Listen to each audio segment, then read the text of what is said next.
Então, pessoal, boa noite.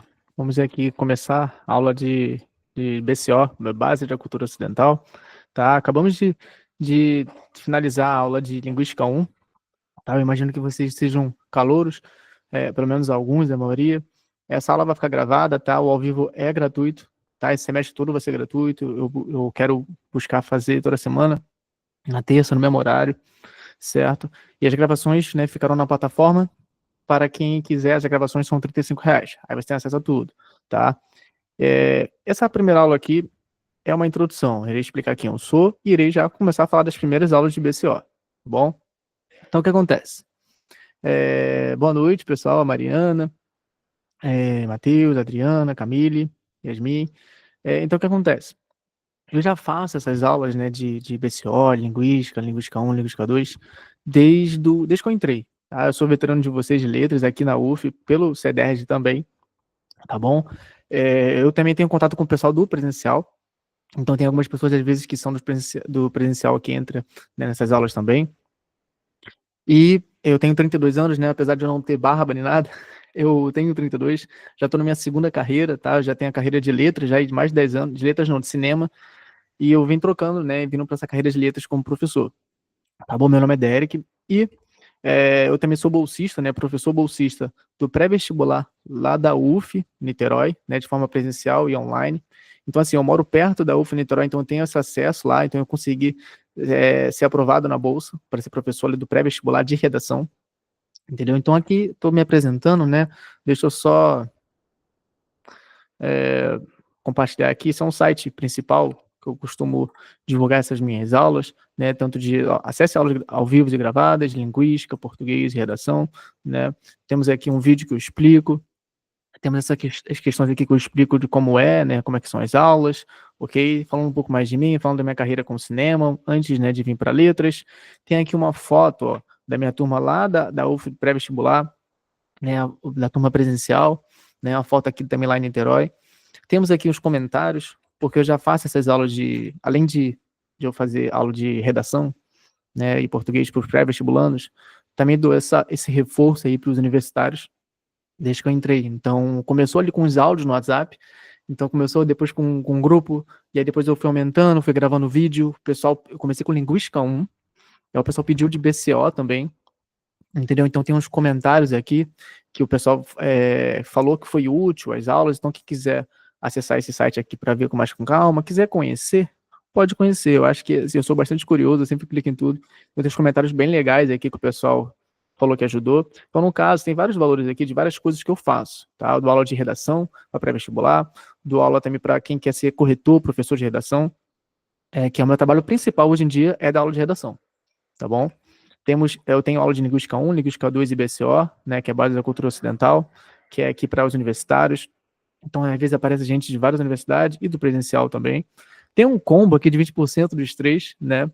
E tem um livro didático aqui, que eu gostaria também de falar, que é gratuito, assim, você pode baixar em PDF se você quiser também trabalhar com redação, tá? Corrigindo redação ali de casa, etc.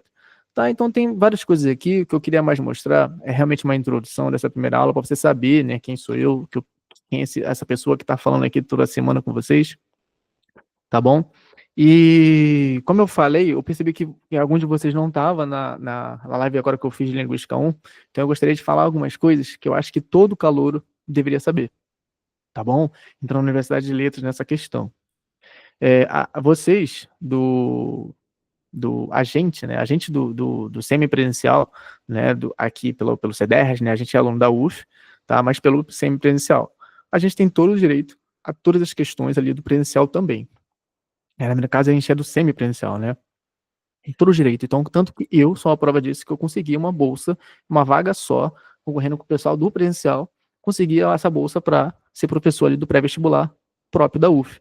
Então, vocês também têm direito a concorrer bolsa de monitoria, né, concorrer bolsa de várias coisas lá, entendeu? A participar, comer do bandejão também.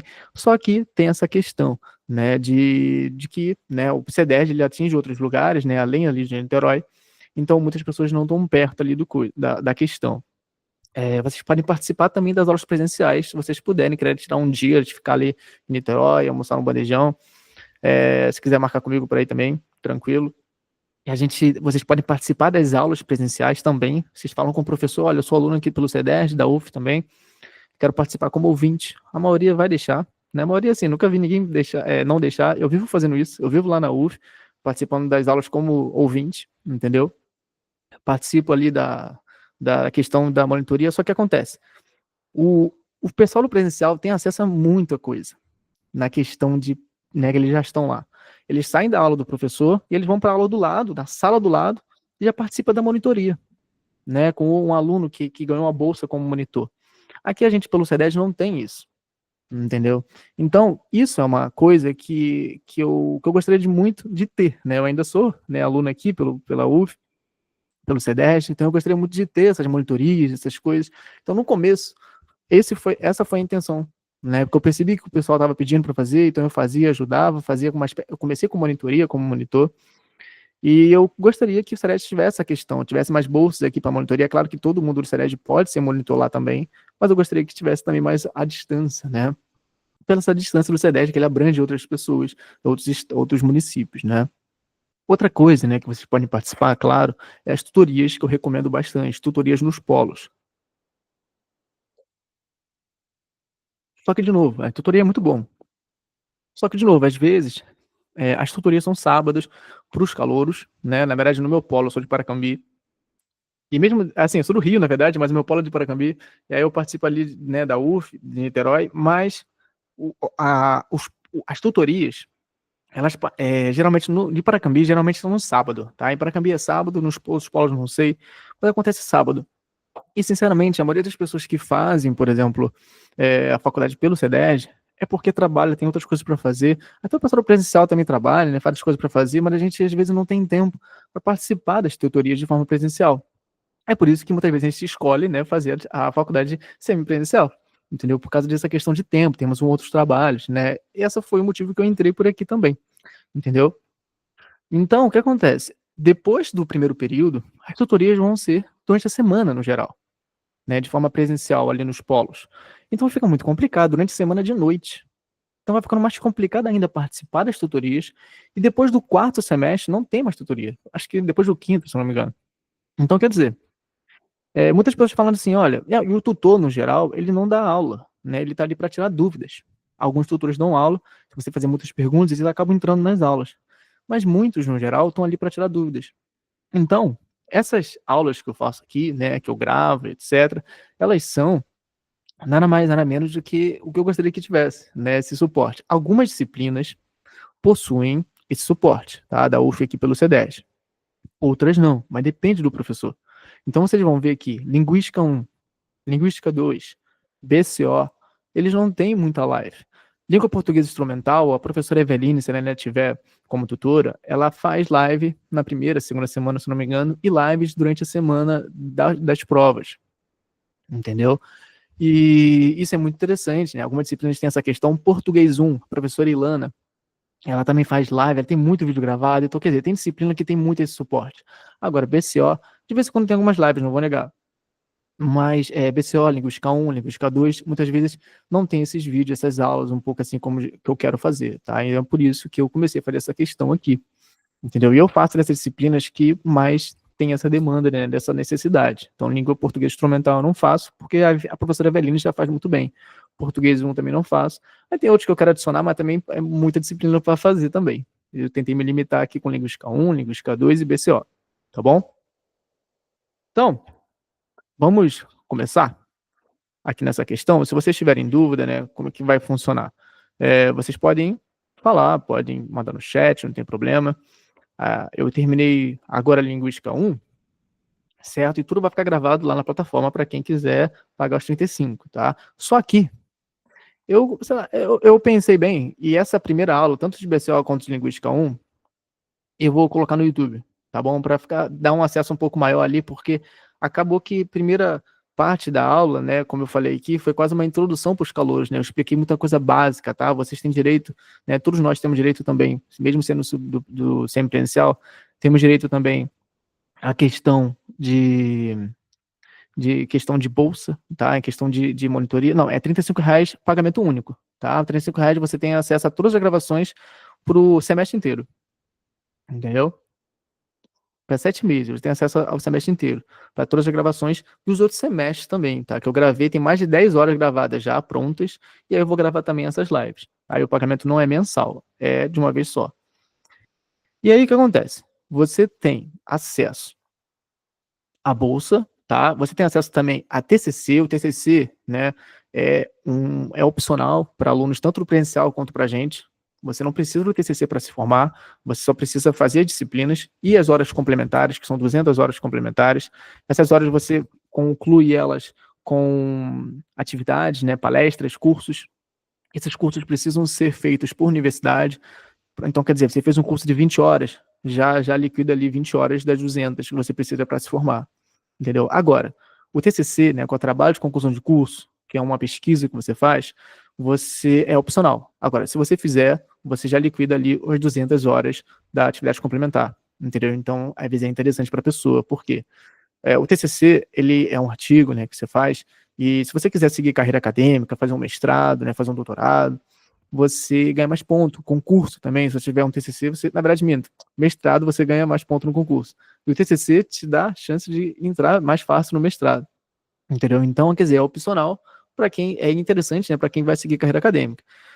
Temos muitos alunos aqui do CEDES que fazem o TCC, do presencial também, mas a questão é que, muitas vezes, né, o TCC ele fica muito porque você precisa de um orientador, um professor orientador. Então, muitas vezes, a gente que está no CEDES, né, pelo CEDES, porque a gente é aluno da UF, né, pelo CEDES, a gente não conhece os professores, porque precisa ser da UF, não do polo, entendeu? É diferente.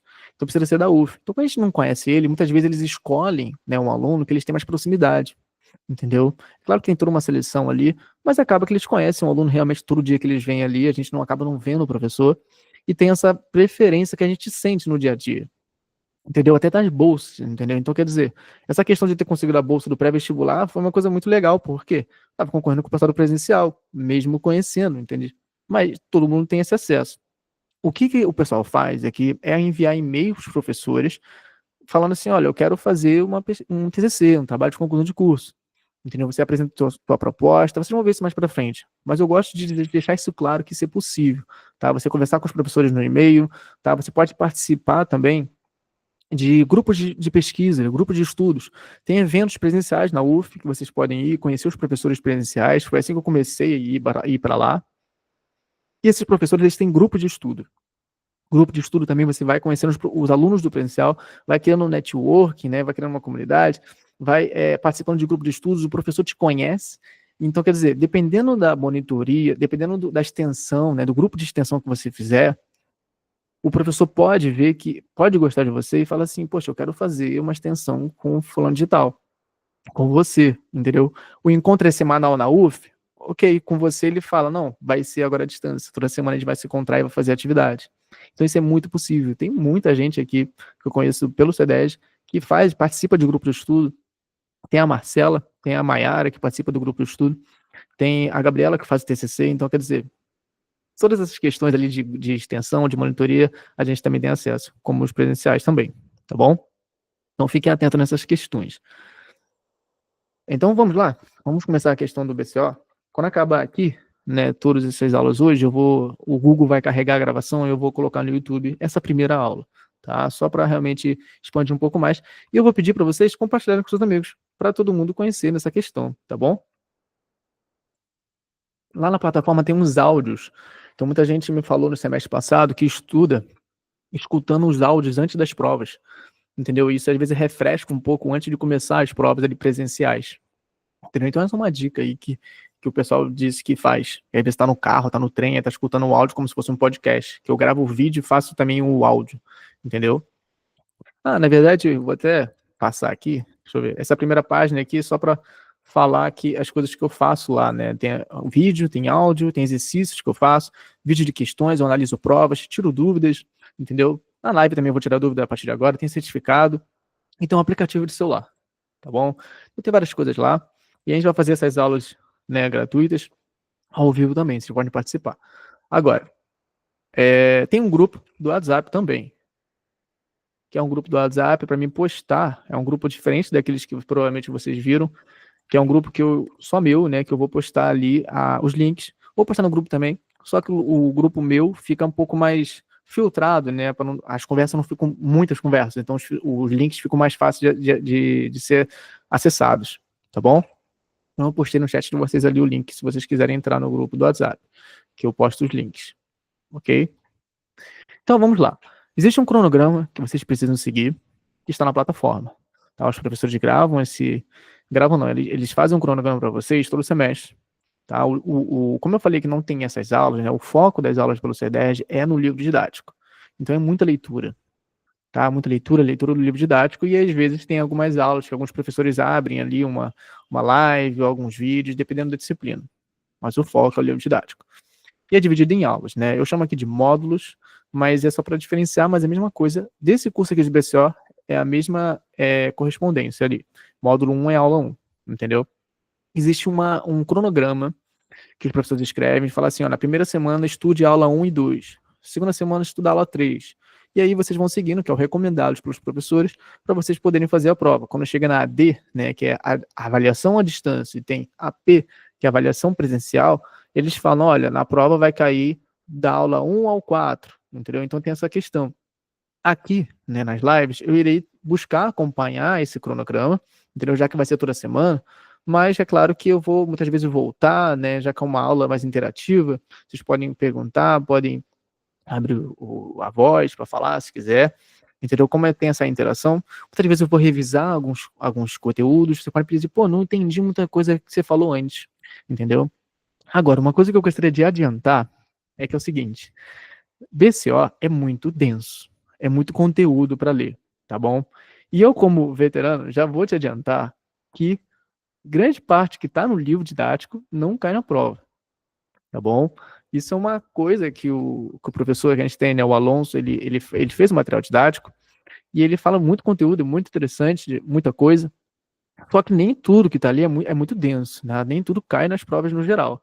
Mas, assim, na minha plataforma eu tenho os vídeos que eu gravo o material didático inteiro, assim, todo o conteúdo. Eu nem acompanho o material didático, eu criei, né, porque eu não me baseio, assim, eu me baseio no material didático, nas aulas que eu tive, tá? Eu já passei nessa disciplina, e aí eu faço meu material aqui que é através desses slides, tá bom?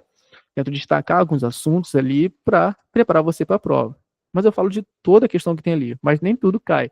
Então tem algumas lives que eu irei fazer, que eu irei falar, olha, isso aqui cai mais na prova, entendeu? Então tem essas questões, tá bom? Faço questões de prova também, entendeu? Comento, respondo as questões em live, então isso tudo ajuda bastante ali, o pessoal falou bastante, tá? Vamos lá.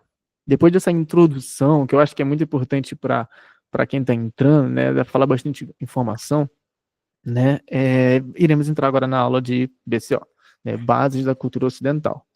Então, o que acontece? Bases da Cultura Ocidental, né, se trata de estudar ali a influência, né, a influência que a gente tem aqui no Ocidente, né, mas o que é o Ocidente? Quando a gente pensa ali, o Alonso ele começa falando sobre o que é o Ocidente, essa definição do Ocidente. Temos a questão ali do direita e esquerda, né?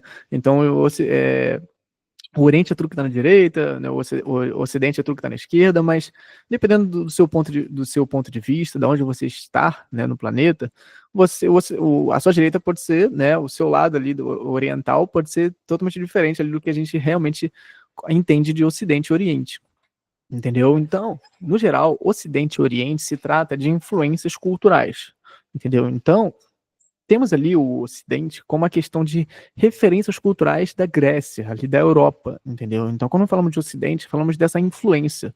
E bases da cultura ocidental, ela foca bastante nessa questão da Grécia, de Roma, entendeu? E também do cristianismo, tá? É disso que se trata o Ocidente. Alguns teóricos, né, estudiosos, irão dizer que o Brasil nem pertence ao Ocidente, porque não temos só influência ali da Europa, né, da Grécia, temos influência ali de várias outras coisas ali. Temos influências da África, né? Temos influência do povo nativo brasileiro, então quer dizer, alguns teóricos vão falar que o Brasil não pertence ao Ocidente. Então o Ocidente não é uma localização, é só uma questão de cultura, né? Uma cultura, ela possui influência de algumas outras culturas, e ela é do Ocidente ou não, entendeu? Então isso é um debate que algumas pessoas fazem. É claro que temos também influência da Europa ali, da Grécia, né? e do cristianismo, que também faz, que influencia o Ocidente, entendeu? Mas também temos, né, o Brasil ele é muito misto, né? Temos influência muito forte da África e do povo nativo brasileiro, tá? Então vocês precisam entender nessa questão. Agora, né, quais são essas culturas fundamentais, né, no caso do que essa disciplina no geral foca, entendeu? Eu queria deixar bem claro que o Ocidente aqui para o Brasil, né, as influências brasileiras são muito além do que essa disciplina busca abranger, entendeu? Aqui não iremos falar da cultura africana e nem da cultura nativa brasileira, que é muito importante, mas iremos falar isso, né, de outras disciplinas. Temos literaturas, né, literatura africana, literatura brasileira, entendeu? Então temos aqui outras disciplinas que irão tratar melhor isso, entendeu? Essa disciplina aqui, ela é mais focada na cultura, na questão da Grécia romana, tá? Que é conhecida como matrizes clássicas, entendeu? E as matrizes judaico-cristãs. Muitas pessoas, né, se confundem na questão de achar que base da cultura ocidental se trata de uma disciplina de história. Não é disso, não é disso que se trata, tá? É muito parecido, lembra muito, mas é muito parecido, na verdade, do ponto de vista de letras, é muito parecido, na verdade, com literatura, entendeu? Iremos estudar aqui alguns poemas, mas é claro que tem sim um pé em história, entendeu? Mas aqui iremos estudar sobre a origem da literatura, a origem da escrita, que tudo isso aconteceu na Grécia, entendeu? Então é por isso que essa disciplina aqui, ela foca nessa questão, a origem da escrita, a origem da literatura, a origem do alfabeto, entendeu? Que são coisas que a gente de letras se interessa, entendeu? Então, a disciplina em si, ela foca nessa questão de Grécia, Roma. Deixa eu mudar aqui, na verdade, a caneta. Acho que essa aqui destaca mais, né? Grécia, Roma, que que se chama, né, cultura clássicas, e temos o judaísmo e o cristianismo, né, que se chama de matrizes judaico-cristã. Tá? Então temos aqui processos de mistura, né, que mistura essas quatro culturas, tá? E isso se dá na cultura ocidental no geral, né, que as pessoas chamam de cultura ocidental. Mas como de novo é muito importante você saber que o Brasil ele vai muito além dessas culturas aqui, entendeu? Tem a cultura africana e a cultura nativa também brasileira, tá bom? Que é isso que é discutido um pouco melhor em outras disciplinas, tá? Agora sim, qual é a importância de estudar essas disciplinas, tá? Esse é um ponto aqui que eu destaco bastante, por quê? É importante sabermos de onde viemos, né? Essa frase é um pouco bem, bem brega nessa questão, né? É importante saber de onde viemos para entender para onde iremos. É bem brega nessa questão, mas ela é muito real, entendeu? E outra coisa também é muito importante sabermos, né, da onde veio ali a origem da literatura, entender da onde as pessoas começaram a escrever, né, o início do alfabeto. E essa disciplina aqui, ela tende a buscar essa questão. Então temos aqui, por exemplo, alguns elementos, né, que eu trouxe da questão ali de Roma, né, o elemento de Roma, da Grécia, a Bíblia, né, o cristianismo, e aqui o livro sagrado ali do judaísmo, tá? Que são quatro elementos aqui. É claro que a maior parte é Grécia, tá? A gente fala muito de Grécia, e aí temos um pouco ali do judaísmo, cristianismo e um pouco de Roma, tá bom?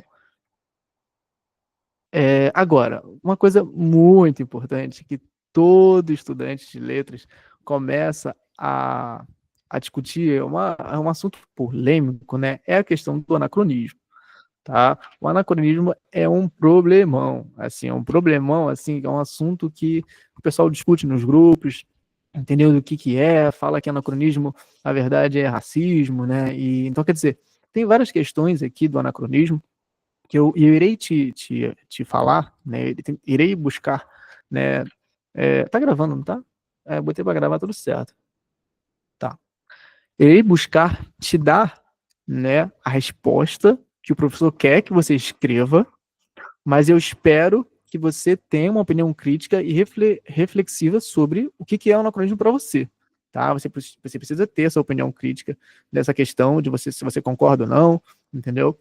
Mas você precisa também saber o que o professor quer que você responda na prova, porque você quer te passar na disciplina, nem se formar na faculdade. Tá bom? Então precisamos saber essa questão. Então, eu irei abordar o anacronismo de dois lados, né? De um lado, tentando fazer você refletir e pensar se você concorda ou não, e também tentando fazer, né, você entender a parte do que é o anacronismo pro professor ali da universidade, para você conseguir tirar a nota e passar na disciplina ali na prova, tá bom?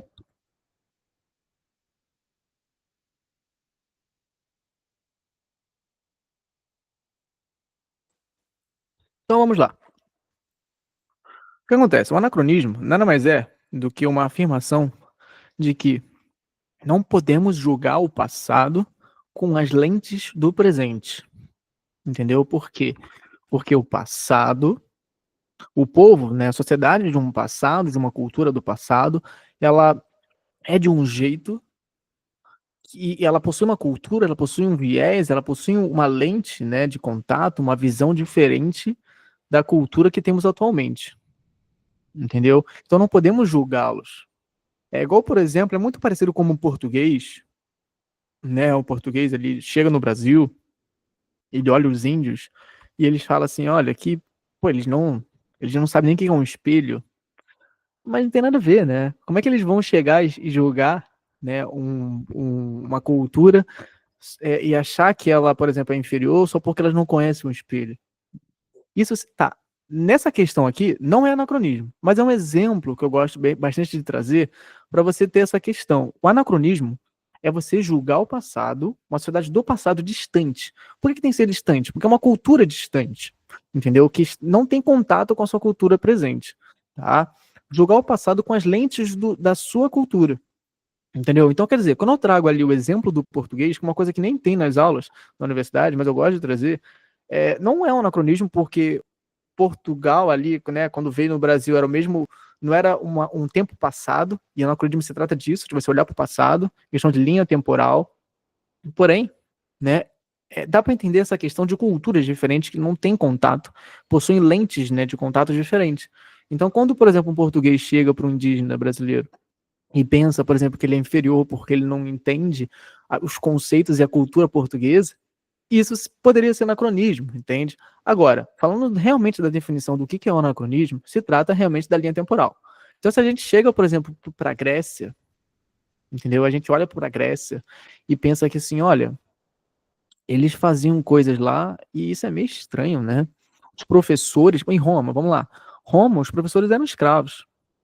Então a gente podemos julgá-los, né? Podemos julgá-los e falar assim, será que podemos julgá-los? Né? Essa é que é a questão do anacronismo. A gente chega e fala para eles, olha, eles eram escravos, né? Os professores eram escravos porque eles eram gregos, os professores gregos, né? Roma invadiu Grécia, tomou Grécia. Os professores gregos viraram escravos dos filhos ali dos romanos, certo? Então, quer dizer, com as lentes, hoje em dia, escravidão é uma coisa inadmissível, certo? Então, isso é uma lente do nosso presente. Tá entendendo? Só que, se a gente olha para o passado, a gente fala assim, não, peraí, mas esse povo aqui do passado cometia escravidão. A gente está julgando eles. O anacronismo se trata disso. Ele fala que você não pode julgar porque você não viveu naquela época, porque aquilo ali era normal naquela época. Entendeu? E isso causa um problemão. Causa um grande problemão nessa questão. Porque assim, então quer dizer que não podemos julgar racistas, não podemos julgar atos ruins, atos errados, né? Entendeu? Por exemplo, a questão a questão de pessoas homossexuais, por exemplo, em Roma, em Grécia, era totalmente normal, não existia esse conceito, entendeu? Então, muitas vezes, né, o imperador de Roma, por exemplo, ele tinha relações com vários tipos de gêneros, ok, entendeu? Hoje em dia, né, isso hoje em dia a cultura disso é um pouco diferente, mas o cristianismo veio depois de Roma, entendeu? E criou essa questão heterossexual. Então o que acontece? Criou essa questão ali, de várias questões ali da cultura atual, e se a gente olha para o passado, entendeu? E julga um passado porque aquilo ali era normal, o anacronismo se trata disso.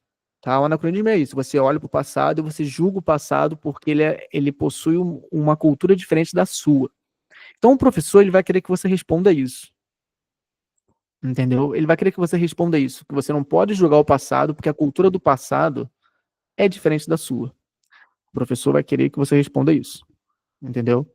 Agora, você pode ter opinião, eu quero que você reflita de que assim, será que realmente você não pode julgar atos ruins do passado? Será que você não pode julgar escravidão no passado, entendeu? Monteiro Lobato, por exemplo, era claramente racista, entendeu? Então, só porque ele viveu numa época diferente da sua, quer dizer que você não pode julgá-lo? O anacronismo vai dizer que não, você não pode julgar, porque é de uma época diferente, entendeu?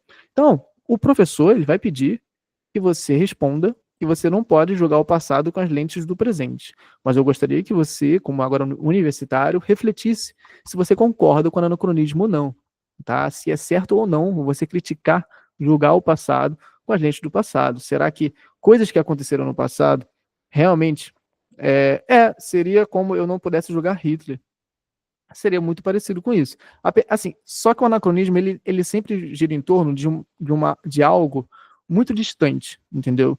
Então, quando eu falei de Monteiro Lobato, que é uma coisa que as pessoas gostam de utilizar como exemplo, Monteiro Lobato é até um pouco mais próximo, né? E Hitler também, né? Um pouco mais próximo. Mas seria algo parecido.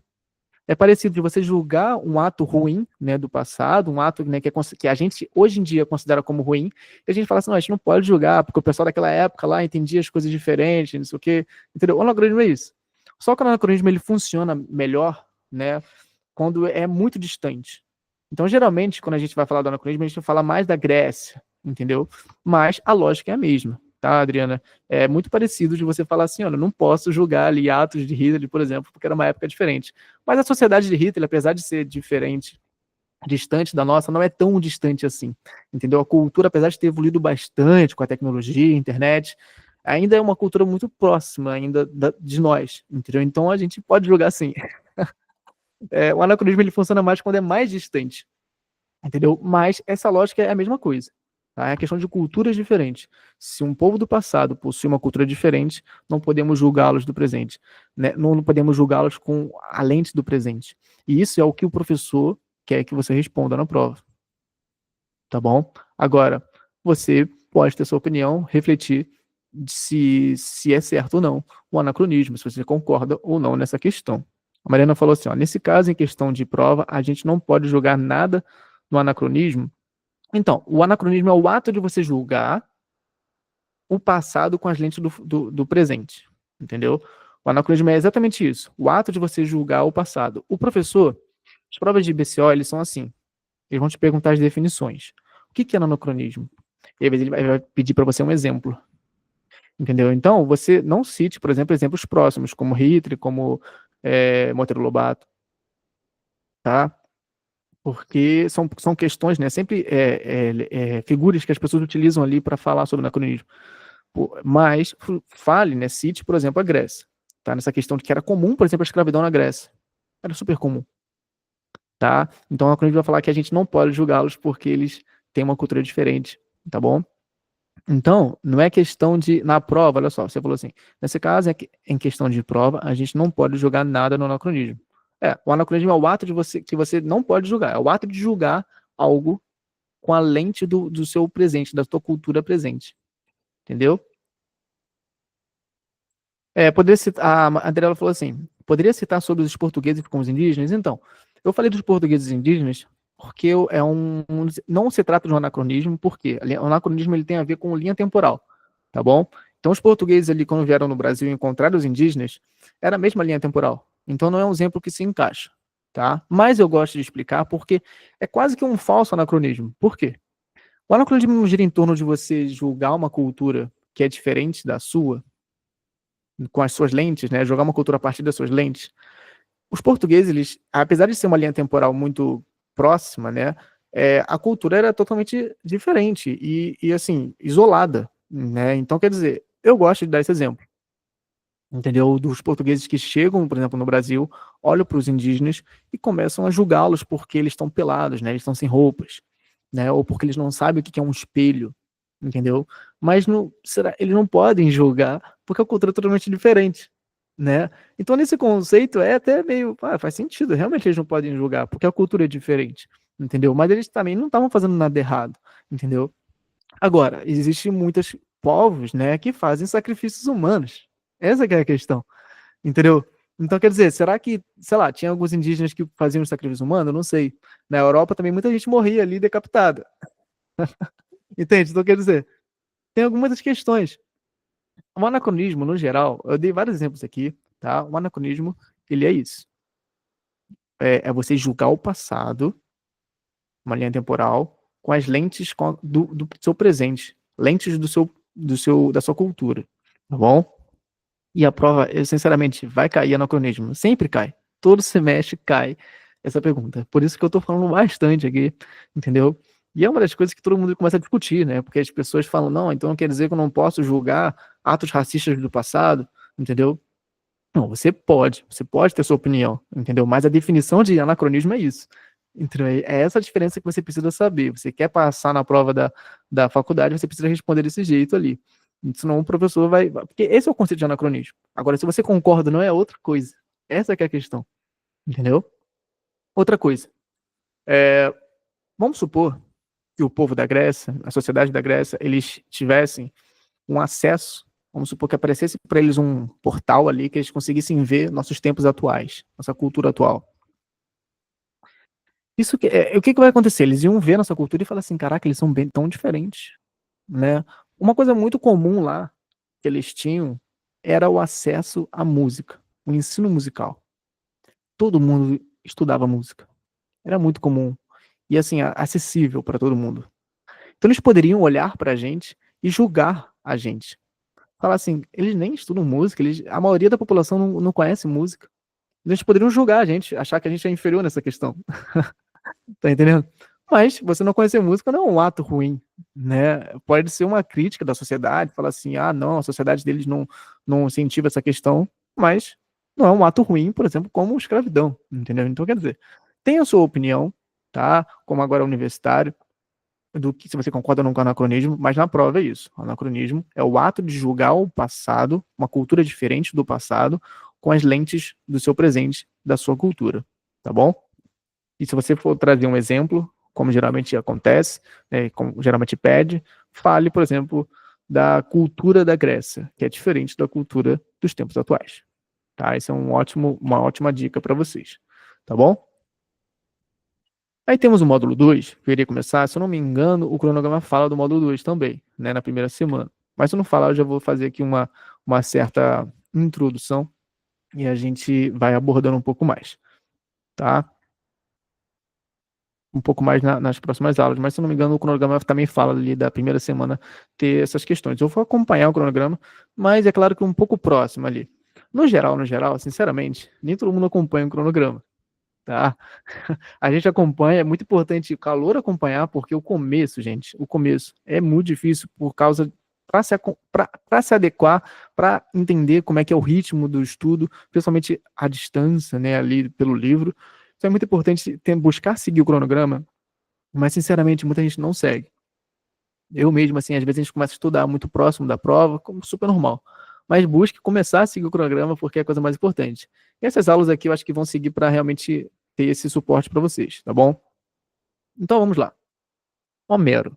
Homero era um poeta ali da Grécia do século 8 a.C.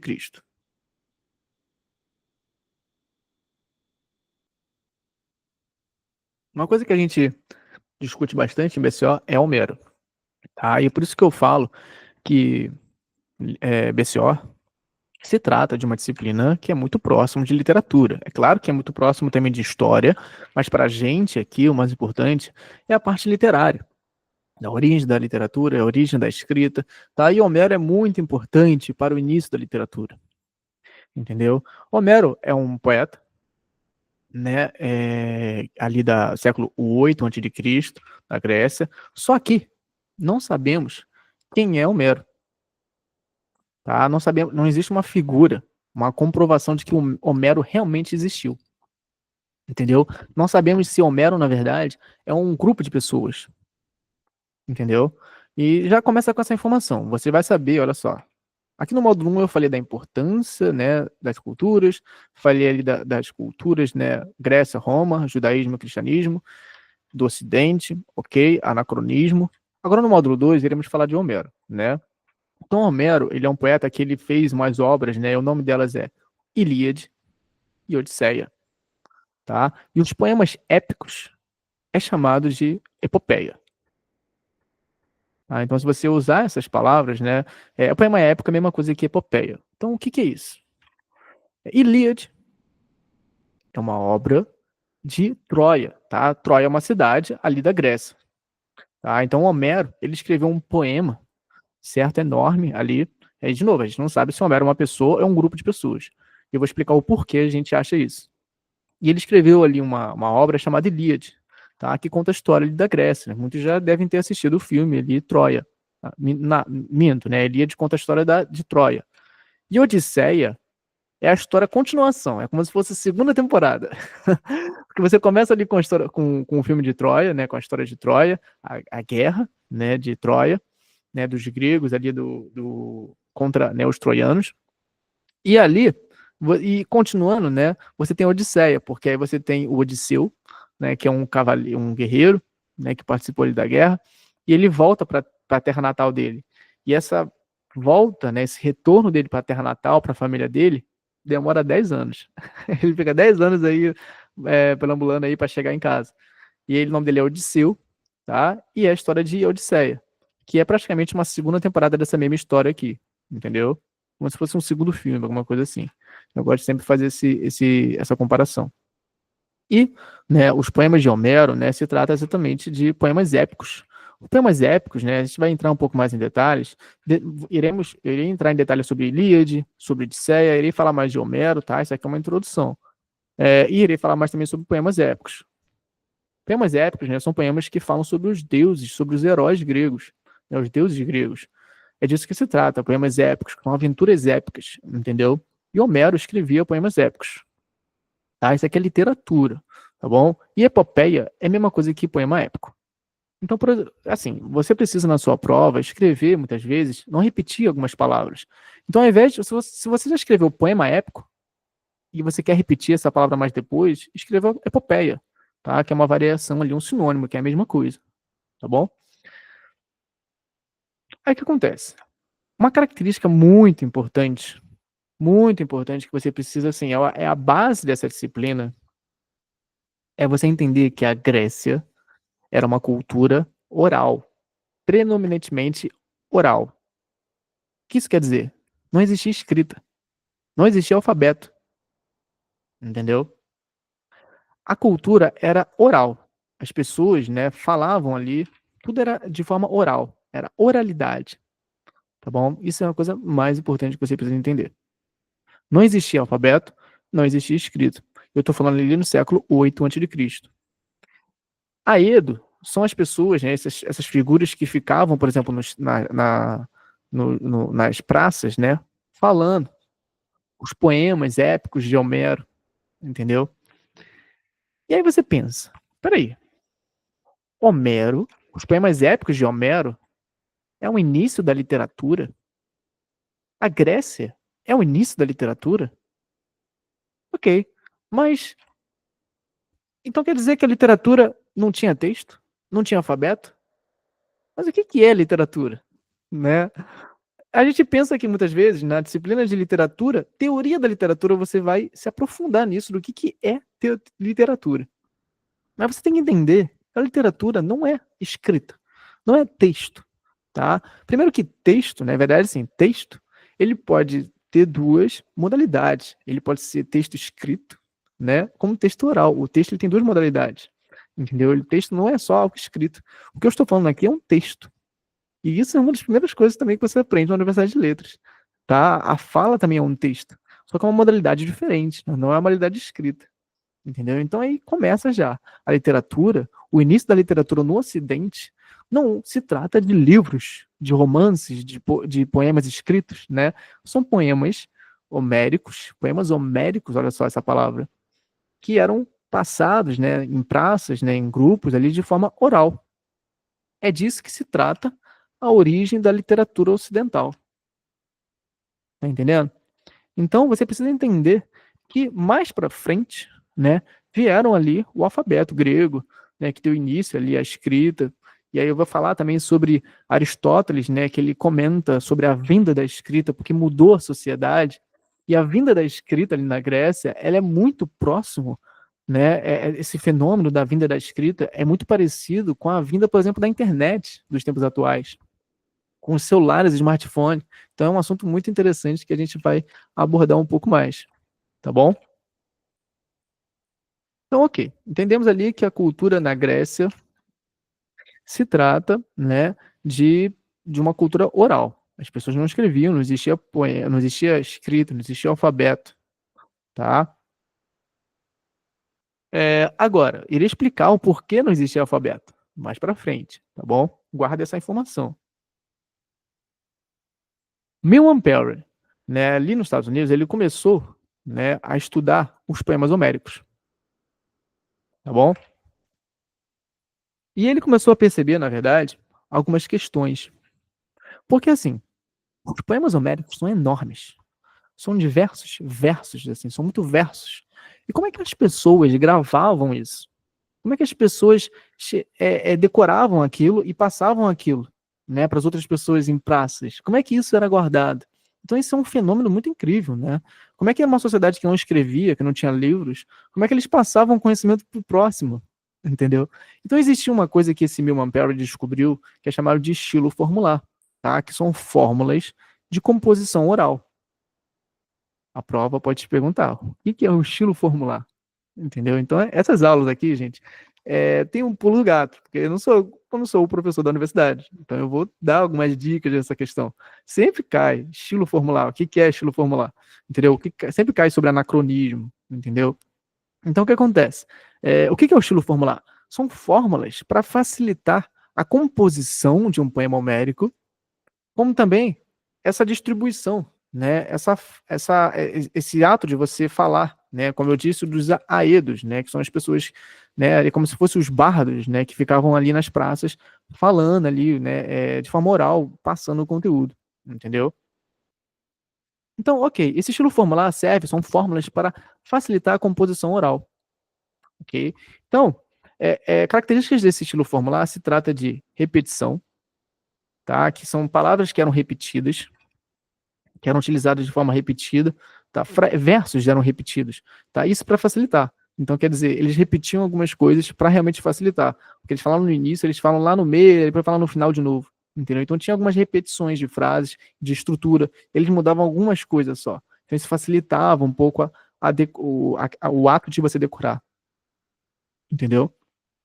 Temos a questão do hexâmetro datílico, que é chamado de métrica, tá? A métrica é o seguinte, os versos, eles possuem uma métrica, então tem uma quantidade de sílabas, entendeu? Eles tinham que ter uma quantidade de sílabas, né? Muitos poemas, né, são assim, né? O poema, por exemplo, métrico, tem essa quantidade de sílabas em todos os versos. Um poema precisa ter, sei lá, 15 sílabas em todos os versos, isso é uma regra, né, que você, por exemplo, tem que rimar, né, no final. Então, esses poemas geralmente métricos tem essa questão também de rima, né, e tem a questão de poema livre, que é muito mais atual hoje em dia, né, um poema que você não precisa ter a métrica, que é a quantidade de sílabas no verso, e todos os versos precisam seguir essa métrica, entendeu? E temos a questão também da questão da rima, né, da rima não, de rimar o final, da última sílaba. Tá? Existem também os poemas livres. Mas nessa questão aqui, né, na Grécia, eles utilizavam características, né, o estilo formular, para facilitar ali a composição. Então tinha a repetição e tinha a métrica. A métrica para ter a questão de contagem de sílabas dos versos. Tá bom? E tinha uma outra característica que era expressar uma ideia essencial. Deixa eu ver se eu trouxe. Aqui, ó, trouxe um exemplo para vocês. Tá? Então aqui temos um verso, um exemplo. Do que se trata, né, essa questão de expressar uma ideia essencial? É uma repetição, tá? Vamos supor, né, que o verso é assim, olha só. Como são belos os dias da aurora da minha vida, ok? Como são belos os dias da aurora da minha vida. Aí, eu tenho essa parte aqui que está, né, em dourado, em amarelo, falando assim, da aurora da minha vida. E aí, no outro verso, eu irei falar, saudades tenho dos cheiros da aurora da minha vida. O belo canto das aves da aurora da minha vida. Dias de nadar nos rios da aurora da minha vida. Então você percebe que existe uma repetição, tá? Essa repetição não é do verso inteiro, é só de uma parte, tá? Então isso é uma característica, que é a repetição. Outra característica é expressar uma ideia essencial.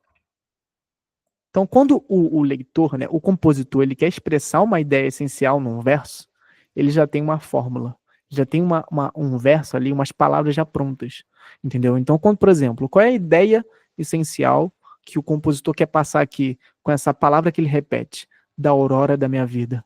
Ele está querendo dizer o quê? Qual a leitura subjetiva disso? Vocês vão trabalhar bastante essa leitura subjetiva na disciplina de literatura, né? Da aurora da minha vida, o leitor está falando sobre o quê? Está falando sobre a infância, entendeu? Então, quando ele está falando assim, ó, como são belos os dias da minha infância, entendeu? Mas ou seja, ele utiliza um verso ali, um jogo de palavras para passar uma ideia, entendeu? E sempre quando ele quer falar da infância, ele não só escreve infância, ele passa essa fórmula, essa frase que já está pronta, como são belos os dias da aurora da minha vida, entendeu? Ele sempre repete, saudades tenho dos cheiros da aurora da minha vida. E vocês vão ver isso nos poemas ali de Troia, entendeu? Que a gente vai ler aqui alguns poemas de Safo, entendeu? Tem muitas coisas interessantes aqui, tá? E temos outra característica, né? Como eu disse, eu falei aqui, deixa eu dar uma apagada para não confundir. Falei da repetição e falei da expressar uma ideia essencial. E a questão da métrica é a contagem de sílabas, tá? Então vamos lá. Temos uma contagem de sílabas assim, ó.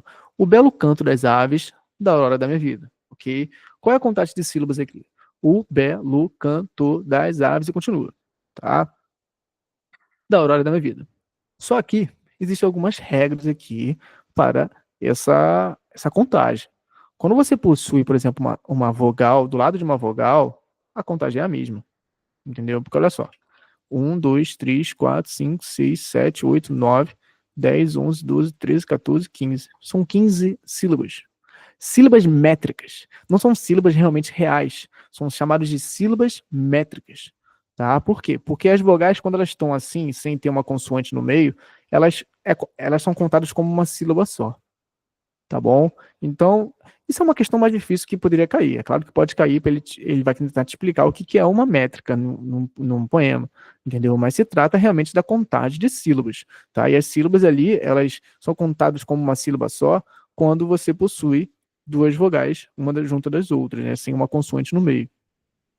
Deu para entender? Tudo ok por aqui? Estão com dúvida nessa questão? Vocês podem falar, tá bom? Podem mandar no chat também.